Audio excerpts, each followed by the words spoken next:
Selamat pagi, nama saya Benedict Nathaniel dari kelas 12 IPA 4, kelompok 3. Saya akan menjelaskan materi tentang kasus pelanggaran hak dan pengingkaran kewajiban. Saya bersama kelompok saya, Benedict Ethan, Benito, dan Fadlan Fauzan. Bagaimana isi materinya? Selamat melihat tayangan materi. Makna hak dan kewajiban negara. Hak merupakan semua hal yang Anda peroleh atau dapatkan setelah melakukan kewajiban. Nah, hak itu akan kita peroleh ketika kita telah melakukan kewajiban. Misalnya kewajiban kita adalah belajar, jadi kita berhak untuk mendapatkan nilai yang bagus misalnya ya. Atau kita memiliki kewajiban untuk mengerjakan tugas tepat waktu. Nah, alhasil kita berhak untuk mendapatkan nilai yang setinggi-tingginya. Nah, kewajiban secara sederhana dapat diartikan segala sesuatu yang harus. Kewajiban itu harus, wajib ya, atau kudu, harus dilaksanakan dengan penuh tanggung jawab. Jadi secara arti itu kewajiban itu ya tanggung jawab kita dong. Kewajiban itu adalah tanggung jawab kita untuk melakukan sesuatu. Nah, kita memiliki kewajiban untuk belajar. Bagaimana kita bertanggung jawab dalam kewajiban itu? Dan bagaimana kita menyikapi hal itu, yaitu kita belajar dengan sungguh-sungguh, dengan penuh tanggung jawab. Kita juga misalnya mendapatkan tugas misalnya. Nah, bagaimana kita menyiasatinya? Jadi kita harus mengerjakan tugas tersebut dengan sungguh-sungguh. Kewajiban asasi. Ada hak asasi. Dan sekarang ada kewajiban asasi. Kewajiban asasi itu kewajiban dasar setiap orang. Dengan kata lain, kewajiban asasi terlepas dari status kewarganegaraan yang dimiliki oleh orang tersebut. Sementara itu, kewajiban warga negara dibatasi oleh status kewarganegaraan seseorang. Jadi kewajiban asasi itu berbeda dengan kewajiban warga negara. Kewajiban asasi itu setiap orang, mau warga negara atau bukan warga negara. Sedangkan kewajiban warga negara hanya untuk warga negaranya saja. Misalnya, warga negara memiliki hak atau memiliki kewajiban untuk membela negara. Nah, itu adalah salah satu kewajiban dari warga Indonesia, kita sendiri.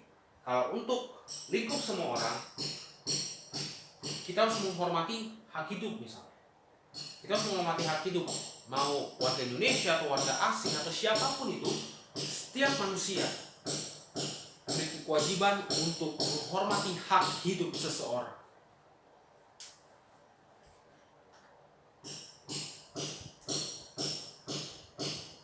Hak dan kewajiban warga negara melibatkan dua hal yang saling berkaitan. Merupakan dua hal yang saling berkaitan. Keduanya memiliki hubungan kausalitas dengan hubungan sebab akibat. Nah, jelas setelah tadi saya terangkan, seorang mendapatkan hak karena kewajibannya dipenuhi. Jadi kita memenuhi kewajiban kita, lalu kita mendapatkan hak setelah itu. Misalnya ya, saya contohkan, seorang pekerja mendapatkan upah setelah dia melaksanakan pekerjaannya. Ya, kita bekerja di satu instansi, di satu perusahaan. Lalu setelah itu kita berhak dong mendapatkan upah gaji misal 1 juta ke atas jika misalnya kerja kita sukses, kerja kita benar-benar serius.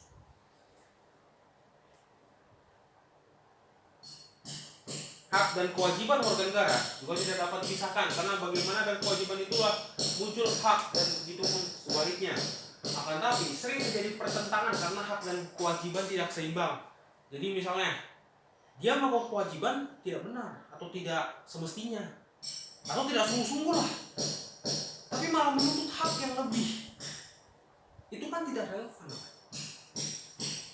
Nah, meski menjadi hak, tapi pada kenyataan warga negara belum merasakan kesejahteraan dalam menjalani kehidupannya. Hal ini disebabkan oleh ketidakseimbangan antara hak dan kewajiban. Apabila kesenjangan itu tidak ada, akan terjadi kesenjangan sosial. Nah, kesenjangan sosial.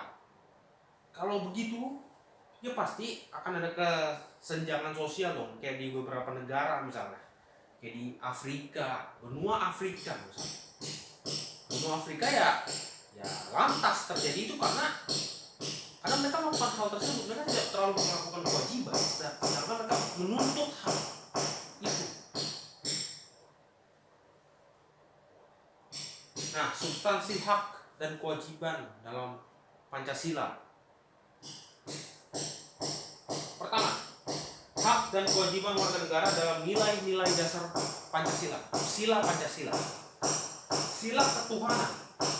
Sila pertama, menjamin hak warga negara untuk bebas memeluk agama.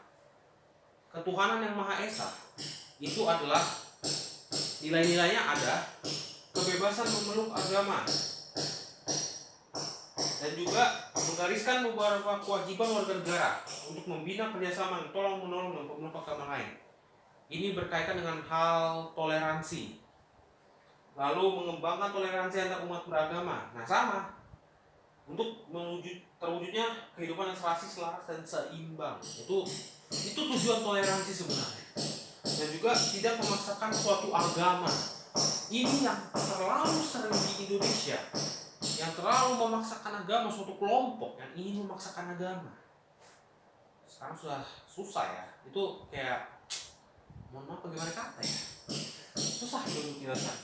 Sila kemanusiaan yang adil dan beradab.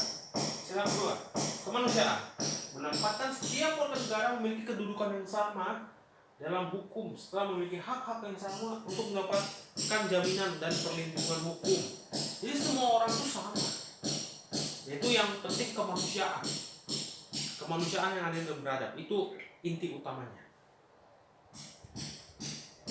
Memperlakukan orang lain sesuai harkat dan martabatnya, mengakui persamaan derajat dan mengembangkan sikap saling mencintai sesama manusia.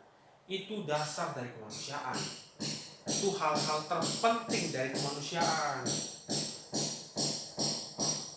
Persatuan Indonesia menjamin hak-hak setiap negara dalam keberagamannya yang terjadi karena masyarakat Indonesia, seperti hak mengembangkan budaya. Kita boleh mengembangkan budaya kita, apapun suku kita, ya kita mengembangkan budaya kita mencintai budaya kita, sama kita dengan mencintai negara ini. Dan tidak lupa, kita heterogen, kita banyak sukunya, ya kita harus bersatu untuk itu, untuk mewujudkan suatu Indonesia yang harmonis, yang beragam, tapi kita saling gotong royong. Menempatkan kepentingan bangsa dan negara di atas kepentingan pribadi. Nah, jadi kita itu persatuan itu makna persatuan. Lalu mencintai tanah air, mengembangkan persatuan, sanggup rela berkorban, dan memajukan pergaulan demi persatuan. Ini poin pentingnya adalah kesatuan bangsa, kesatuan, karena sila ketiga persatuan Indonesia. Kerakyatan yang dipimpin oleh hikmat kebijaksanaan dalam permusyawaratan perwakilan. Kerakyatan, permusyawaratan. Nah, misalnya ini sering atau kita artikan